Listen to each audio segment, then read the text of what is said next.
हाय। Defence FTS में आपका स्वागत है। आज हम पढ़ेंगे यहाँ पर साइंस। साइंस का एक बहुत ही फेमस चैप्टर है, दैट इज ग्रेविटेशन यानी गुरुत्वाकर्षण।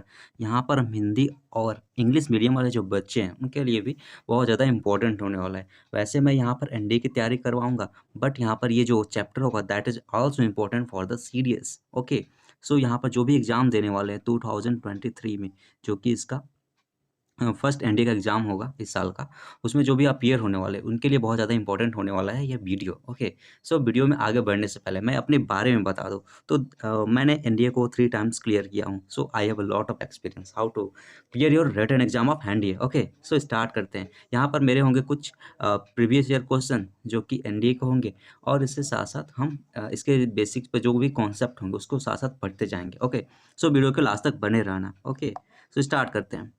सो जो हमारा फर्स्ट ये क्वेश्चन है, आपको लगेगा कि ये बहुत ज़्यादा आसान है, बट ऐसे क्वेश्चन पूछे जाते हैं। आपने अगर एनडीए के पीवाईक्यू को सॉल्व किया होगा तो आपको ये पता होगा अच्छे से। तो पहला क्वेश्चन क्या है, the SI unit of the gravitation potential. देखो यार, जब भी आपको ये एनर्जी की बात करता है, एनर्जी जब भी एनर्जी की बात करेगा तो उसका यूनिट हमेशा याद होता है जूल होता है। ठीक है, हमेशा उसका यूनिट क्या होता है, जूल होता है। ठीक है, ऐसा यूनिट क्या होगा, जूल होगा। ठीक है, एनर्जी कोई भी टाइप का एनर्जी हो, चाहे काइनेटिक एनर्जी हो या पोटेंशियल एनर्जी हो या किसी भी टाइप का एनर्जी को हम किसका यूनिट क्या होता है, उसका जूल होता है। तो ग्रेविटेशनल पोटेंशियल एनर्जी का यूनिट क्या होगा, जूल ही होगा। ओके, सो नेक्स्ट क्वेश्चन पर चलते हैं। So that is next question. ये कह रहा है कि इफ जी, जी क्या होता है, ग्रेविटेशनल कांस्टेंट होता है जिसकी वैल्यू क्या होती है 6.67 इंटू 10⁻11। इसका यूनिट क्या होता है, what is unit of, what is unit. So आप इसको कमेंट कर कर बताओगे। ठीक है, इसको आप इस फार्मूले से भी निकाल सकते हैं, एफ बराबर जी m1 m2 upon R square. इससे भी आप इसको फाइंड आउट कर सकते हैं जी की वैल्यू, जिसका क्या कहते हैं ऐसा यूनिट क्या होता है। ठीक है, तो क्वेश्चन पे आते हैं। कह रहा है कि if G is a gravitational constant. ठीक है, और जी क्या है, ये एक्सेलरेशन ड्यू टू ग्रेविटी है यानी कि स्मॉल जी, और ये कैपिटल जी है, और इसका रेडियस क्या है, अर्थ का रेडियस दिया है आर। तो कह रहा है कि जी यानी कि कैपिटल जी अपान स्मॉल जी की वैल्यू क्या होगी।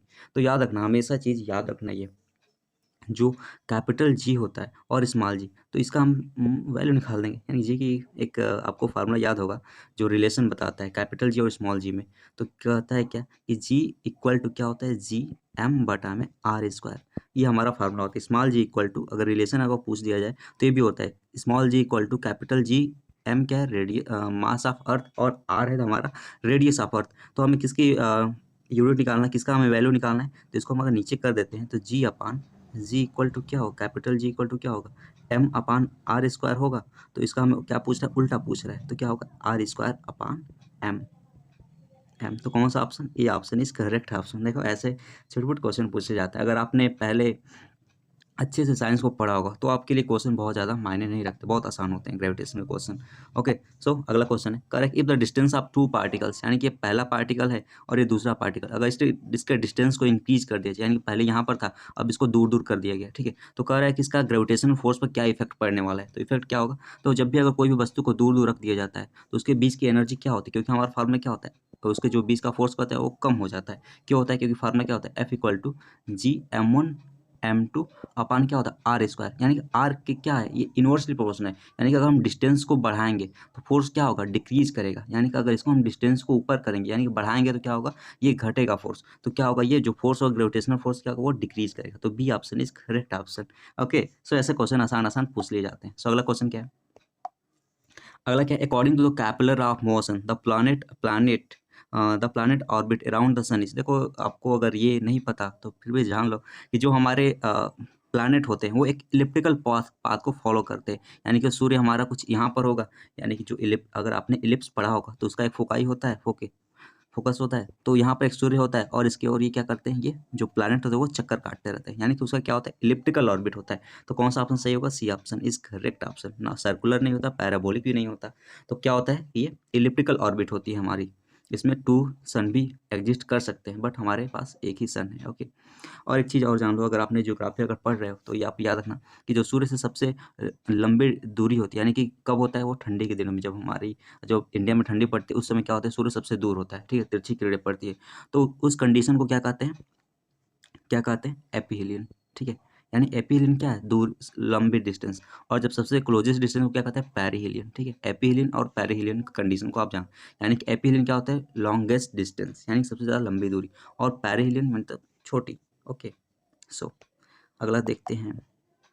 अगला क्या है, कह रहा है कि if a body is projected vertically upward what will be the velocity of body at the highest point. देखो हाईएस्ट पॉइंट पर वेलोसिटी क्या होती है, जीरो हो जाती है। जब भी ऊपर जाएगा तो एक बार तो रुकेगा ही, यानी कि हाईएस्ट पॉइंट जब होगा तो क्या उसकी वेलोसिटी क्या होगी, जीरो होगी। यानी कि यहाँ पर अगर आप ही कोई भी अगर वस्तु को कोई भी हम ऊपर उठाते हैं, ऊपर फेंकते हैं, तो एट द हाईएस्ट पॉइंट क्या होता है, एक बार तो रुकेगा ही, तो हाईएस्ट पॉइंट पे क्या होती है, उसकी वेलोसिटी जीरो हो जाती है। तो कौन सा ऑप्शन सही होगा, A option is correct option. ठीक है, अगला कह रहा है कि टू सैटेलाइट विच मासेस, यानी कि m है और 2m है, यानी कि एक का मास m है और दूसरे का क्या है 2m, यानी इसको दोगुना है। कह रहा है कि are orbiting at the same height, यानी कि सेम, यानी कि अर्थ है यहाँ पर, इसकी ऑर्बिट कर रही है चारों ओर। तो कह रहा है कि which satellite has more orbital velocity. देखो जब भी आप याद रखना, ऑर्बिटल वेलोसिटी जो होती है, जो ऑर्बिटल वेलोसिटी होती है, वो does not depends upon the mass of the, जो सैटेलाइट होती है, जो चक्कर काट रहा है उसके मास पर डिपेंड नहीं करता है, लेकिन अर्थ के मास पर डिपेंड करता है। तो ये डिपेंड नहीं करता। अगर कितने भी भारी सैटेलाइट हो, उसके किसी भी अगर ऑर्बिट में इसको स्थापित कर दिया जाता है, तो क्या होता है, उसको ये नहीं उस पर डिपेंड करता है कि उसका मास कितना है, वो सेम किसी भी टाइप का मास हो, वो सेम ऑर्बिट में एक बराबर स्पीड से घूमता रहता है। तो क्या वो does not depend upon the mass, यानी कि जो वो ज़्यादा नहीं होगा, ज़्यादा नहीं होगा, किसी का भी ज़्यादा नहीं, दोनों का क्या होगा, सेम होगा। ठीक है, सेम, चाहे कितना भी भारी मास हो, अगर कहत जाते अगर भारती दीदी आ गई और एक आप हो, अगर आप दुबले पतले हो, तो दोनों का अगर हम ऑर्बिट में स्थापित करना चाहें पृथ्वी के, तो क्या होना चाहिए, दोनों को सेम ऑर्बिट में स्थापित करने, अगर सेम वेलोसिटी है तो। Okay, so does not depend on the mass of the object. Okay, but mass of the earth depend करता है। ठीक है, अगर यहाँ पर मास अर्थ का चेंज हो जाए तब क्या होगा, उसका ऑर्बिटल वेलोसिटी भी चेंज हो जाएगा। Okay, so these are the question. Okay, so next question करते हैं। कह रहा है कि the mass and radius of earth is m and r, यानी कि मास क्या है, m है और उसका रेडियस r है। Work done to bring 1 kg mass from the surface of, देखो ये क्या है, ये एक डेफिनेशन दे रहा है। डेफिनेशन किसका है, ग्रेविटेशनल पोटेंशियल एनर्जी का। ग्रेविटेशनल पोटेंशियल एनर्जी का फार्मूला क्या होता है, Gm/r। ये आप याद रखना, ये एक डेफिनेशन है, किसका डेफिनेशन, किसका है, ग्रेविटेशनल पोटेंशियल एनर्जी का ये डेफिनेशन बता रहा है। ठीक है, तो कौन सा ऑप्शन, ये फार्मूला देखो कहाँ पर है, B option. Okay, so B option is correct option, ये ऑप्शन सही हो जाएगा। सो नेक्स्ट क्वेश्चन पर चलते हैं, ये फार्मूला है। ओके, सो अगला है, correct the escape velocity of earth is 11.2 kilometre per second, what will be the escape velocity on the planet whose mass is इतना। तो जो हमारा ऑर्बिटल वेलोसिटी होती है वो स्मॉल जी पर डिपेंड करता है, यानी कि जितनी ज़्यादा स्मॉल जी उसी पर वो डिपेंड करता है। ओके, अब यहाँ पे एक पॉइंट हमने याद रखा, ये स्मॉल जी पर डिपेंड करते हैं, ग्रेविटेशनल एक्सेलरेशन पर डिपेंड करता है। कौन सा, ये इसके वेलोसिटी यानी पलायन वेग। ठीक है, तो अर्थ का पलायन वेग कितना होता है, इसके वेलोसिटी। अब यहाँ पर हम एक बात चीज़ यहाँ पर एक रिलेशन निकालते हैं, जी इक्वल टू क्या होता है, अभी हमने फार्मूला पर Gm/r²। ओके, तो m क्या है, m उसका रेडियस क्या है, 10 टाइम्स किया गया है, और उसका जो मासेस है, यानी जो प्लैनेट का मास है वो 1000 टाइम कर दिया गया। ये तो कांस्टेंट है, इसको तो हटा सकते हैं, यानी कि g बराबर हम ये लिख सकते हैं, यानी कि 1000m हम यहाँ पर लिख सकते हैं, पहले m था अब 1000m हो गया, और जो r है वो 10 टाइम्स, 10 का स्क्वायर क्या होगा, 100r लिख सकते हैं। तो यहाँ पर 2 जीरोस खत्म, यानी कि ये 10 एक्स्ट्रा आ गया, यानी कि जो नया हमारा जो g डैश आया, जो हमारा जो नया g का मान है वो क्या है, पहले का 10 गुना है, यानी कि g डैश इक्वल टू क्या है, 10g है। ठीक है, तो जो हमारा और इसके वेलोसिटी है वो डायरेक्टली प्रोपोर्शनल होता है किसका, कैपिटल स्मॉल जी का। ठीक है, तो अगर ये 10 गुना है तो क्या होगा, ये भी 10 गुना हो जाएगा, यानी कि अगर ये 10 गुना हो गया तो उसका इसके वेलोसिटी भी क्या होगा, 10 गुना ही हो जाएगा। तो पहले कितना था, 11.2 था, अब इसका 10 का इसको मल्टीप्लाई कर देते कितना होगा, 112 किलोमीटर पर सेकेंड हो जाएगा। समझ में आया मैं क्या बताया, क्या होगा, 112, यानी कि A option is correct option.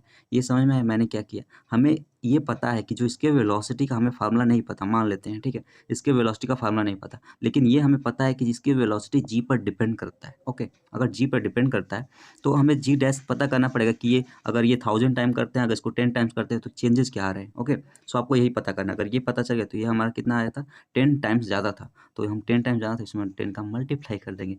क्यों, क्योंकि ये डायरेक्टली प्रोपोर्शनल होता है। Okay, so next question, so next question and that is last question, correct, the satellite has the same orbital period as the period of rotation of earth around its own axis known as. देखो जब भी ये condition होती है, अगर अर्थ यहाँ पर अगर किसी एक पॉइंट पर फोकस करना है तो उसको जियो स्टेशनरी ऑर्बिट में स्थापित किया जाता है, किसी भी सैटेलाइट को। ये कितने इसकी हाइट होती है, याद रखना 36,000 किलोमीटर, ठीक है।